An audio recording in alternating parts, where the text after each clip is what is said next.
बिस्मिल्लाहिर्रहमानिर्रहीम। अस्सलाम वालेकुम दोस्तों, कैसे आप सब लोग? उम्मीद है खैरियत से होंगे। जी दोस्तों, आप लोग देख रहे हैं मेरा यूट्यूब चैनल जवाब दो विद नईम अहमद।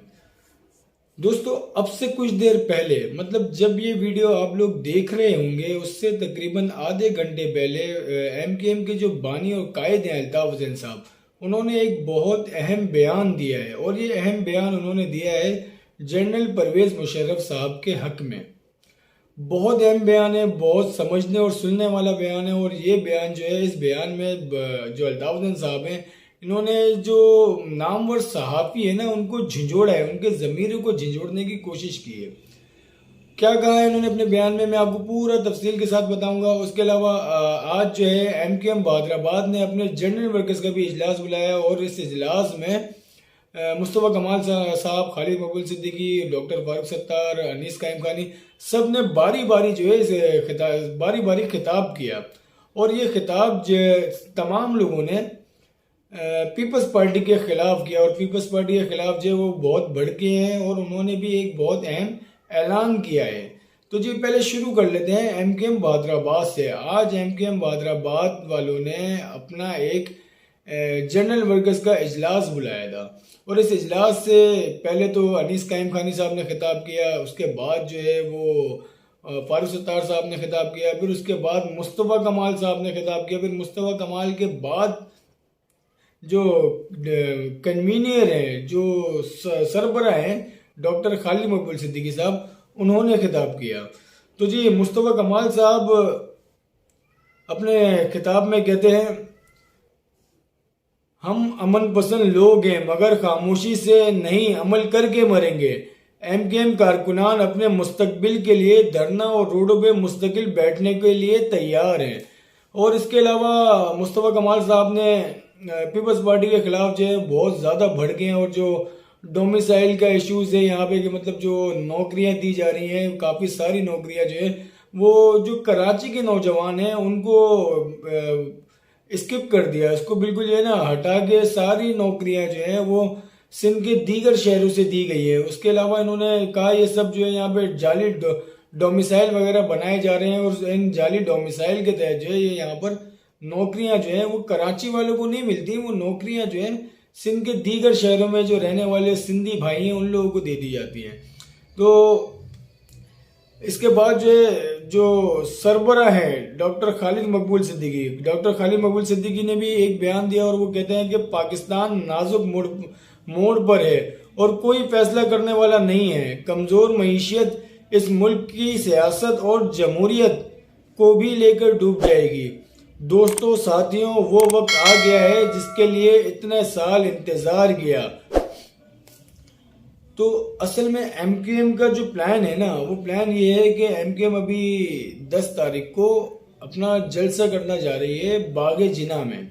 और ये इनका जो दावा है कि ये जलसा बहुत बड़ा होगा। जैसे माजी में इन्होंने अल्ताफ हुसैन साहब से अलग होने के बाद की बात कर रहा हूँ कि बड़े बड़े जलसे किए हैं एमकेएम बहादराबाद में, तो उसके भी मतलब दावे इन्होंने पहले ऐसे किए थे ना कि बहुत बड़ा जलसा होगा हमारा, ख़वातीन कन्वेंशन बहुत बड़ी होगी। तो इसी तरह से दावा फिर से ये किया जा रहा है कि एमकेएम बहादराबाद जो है बहुत बड़ा पावर शो करने जा रही है 10 फरवरी को मज़ार कायद पे। जो मज़ार कायद से के साथ जो ग्राउंड है ना, जिसे बागे जिना कहा जाता है, बागे जिना में एमकेएम बहादराबाद जो है वो अपना पावर शो करने जा रही है। तो और उसके अलावा 12 फरवरी को फुआरा चौक पे धरना देने का भी इरादा है। ये एक मुबैना खबर है कि एमकेएम बहादराबाद जो है वो 12 फरवरी को एक धरना देने जा रही है और ये धरना दिया जाएगा फुआरा चौक के ऊपर। देखते हैं जी, ये धरने का बाकायदा ऐलान अभी तक तो नहीं हुआ, मतलब जो अंदर जो बातें चल रही हैं उससे जो कुछ खबरें निकल के आई हैं कि एमकेएम बहादराबाद जो है 12 फरवरी को धरना देने जा रही है। और इन्होंने जो अपने कारकुनान को भी तैयार रहने का कहा है कि एक गैर मुअय्यना मुद्दत तक के लिए धरना दिया जाएगा और ये जो बल्दियाती इलेक्शन जो हैं उनको कालेदम करार दिया जाएगा। जब तक ये कालेदम करार नहीं दिया जाएगा धरना ख़त्म नहीं होगा। इसके अलावा जी ये बातें हैं बानी एमकेएम अल्ताफ हुसैन साहब पे। बानी एमकेएम अल्ताफ हुसैन साहब ने एक बयान दिया और ये बयान इन्होंने दिया है जनरल परवेज मुशर्रफ के हक में। अल्ताफ हुसैन साहब कहते हैं डिक्टेटर होता है और इंसाफ की सबसे बड़ी अदालत सुप्रीम कोर्ट होती है।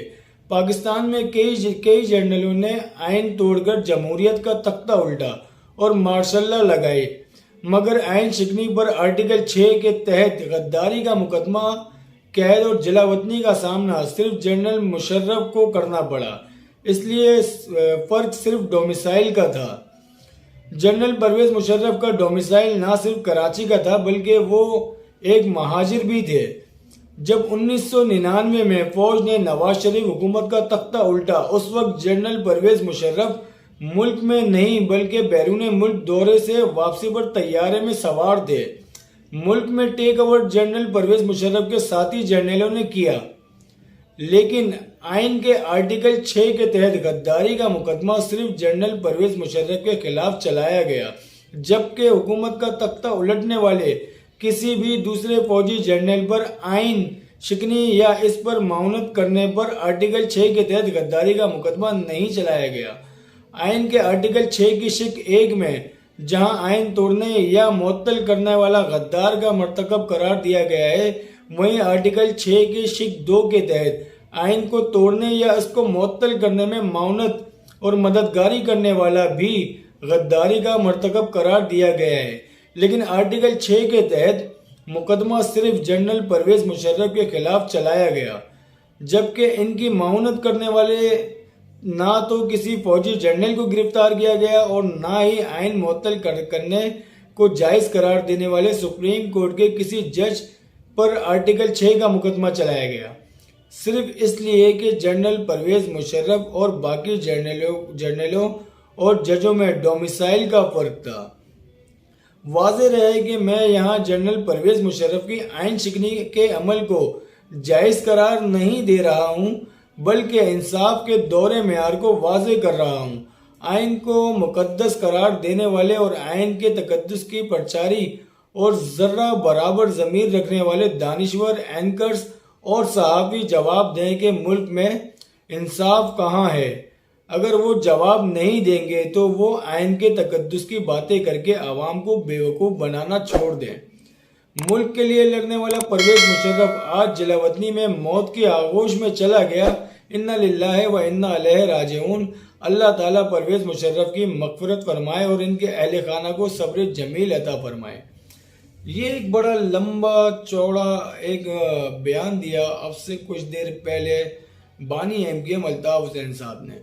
मतलब ये जो बयान उन्होंने दिया, उनके कहने का मतलब ये था कि 1999 में जब नवाज शरीफ की हुकूमत का तख्ता उल्टा गया था तो उस टाइम तो परवेज मुशर्रफ साहब मुल्क में ही नहीं थे और वो मुल्क से बाहर थे। वो श्रीलंका के दौरे पे थे उस टाइम पे, और उसी का फ़ायदा उठाते हुए नवाज शरीफ साहब ने एक दूसरा आर्मी चीफ जो है वो बनाना शुरू कर दिया था, मुबैना तौर पे कहा जाता है। तो इस वजह से जो दीगर दूसरे फौजी अफसरान थे, जो दूसरे जर्नल थे उस टाइम के, उन्होंने टेक ओवर किया था।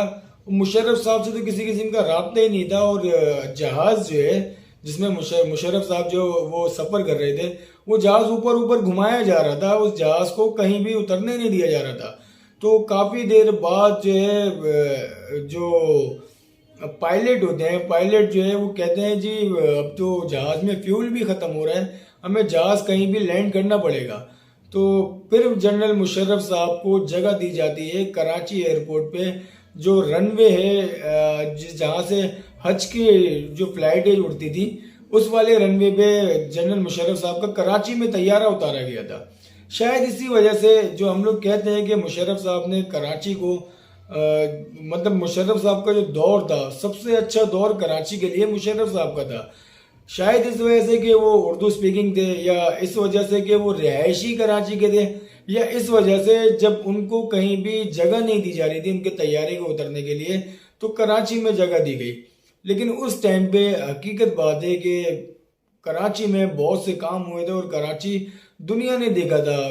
मुस्तफ़ा कमाल साहब मेयर थे, क्या कुछ करके दिया मुशर्रफ साहब ने, मुस्तफ़ा कमाल साहब ने बहुत कुछ करके दिया था उस टाइम पे। लेकिन बात हुई है कि जो बाकी जर्नल जो थे उनको जो है वो किसी के ऊपर भी जो आर्टिकल 6 की जो शिक 2 है उसमें भी लिखा हुआ है कि जो बाकी जो लोग होते हैं जो माउनत करते हैं, जैसे कि अभी कहीं कोई दहशतगर्दी का वाकया होता है तो हम लोग कहते हैं ना कि भाई इसमें जो जिम्मेदारान हैं उनके खिलाफ भी कार्रवाई होती है, या जो सहूलतकार हैं उनके खिलाफ भी कार्रवाई होनी चाहिए। सहूलतकारों को भी पकड़ा जाता है। बहुत सारे सहूलतकार जो हैं वो रॉ के यहाँ से कराची से पकड़े गए, लेकिन ये जो 1999 में जो नवाज शरीफ साहब का तख्ता जो उल्टा गया था, उसमें जो बाकी के सहूलतकार थे उनके खिलाफ जो है वो कोई कार्रवाई नहीं होती। ये जो फर्क है सिर्फ और सिर्फ डोमिसाइल का फर्क है। अब डोमिसाइल का फर्क जो आजकल बहुत ज्यादा डिस्कस हो रहा है हर जगह, हर टॉक शो पे। अब जो पंजाब के भी जो सहाफ़ी हैं या दीगर शहरों के पाकिस्तान के जो सहाफ़ी हैं, अब तो वो लोग भी कह रहे हैं कि डोमिसाइल का फर्क तो होता है। अब ये कितनी सच्चाई है, कितनी हकीकत है इस डोमिसाइल के फर्क में, ये तो आवाम अच्छी तरह जानते हैं कि इसमें कितनी सच्चाई है। और जी जहाँ एमकेएम पाकिस्तान इतनी अपने आप को मजबूत करने की कोशिश कर रही है, प्लानिंग कर रही है, और जुलूस और धरना वगैरह सब जहाँ प्लान कर रही है, वहाँ एक झटका और एमकेएम बादराबाद को लगा है कि उनके जो एक बहुत करीबी साथी, बहुत पुराने तहरीकी साथी हैं ख्वाजा सुहेल साहब, उन्होंने जो है एमकेएम को छोड़ दिया है। और एमकेएम को छोड़ के ख्वाजा सुहेल साहब जो हैं वो पीपल्स पार्टी में शामिल हो गए हैं। ये एक झटका और लगा है एमकेएम बादराबाद को। तो जी देखते हैं अभी एमकेएम बादराबाद को, हो सकता है कि और भी झटके लगे, हो सकता है कल के दिन, कल पीर का दिन है 6 तारीख है, और कुछ इतलात आ रही हैं ऐसी कि जो लंदन का जो केस है, प्रॉपर्टी का केस, उसके हवाले से कल जो है फैसला जो दोनों के वकील हैं, जो एमकेएम बादराबाद या एमकेएम पाकिस्तान के लिए उनके वकील जो है, और दूसरे अल्ताफ हुसैन साहब के जो वकील हैं, उन दोनों को कल जो है लंदन के हाई कोर्ट के जो जज हैं वो दोनों वकीलों को फैसला सुना देंगे। और ये फैसला पाकिस्तान के वक्त के मुताबिक तकरीबन 8 बजे के टाइम वो हो सकता है। कल ज़्यादातर कहा जा रहा है कल ये फैसला सुना दिया जाएगा। तो वो 8 से 9 के दरमियान कराची के पाकिस्तान के टाइम के हिसाब से वो कल फैसला सुना दिया जाएगा। आप लोगों को मेरी वीडियो कैसी लगी अपना फीडबैक लाजमी दिएगा, और मेरे यूट्यूब चैनल को लाजमी सब्सक्राइब करें। अब मुझे इजाज़त दें, अल्लाह हाफिज़।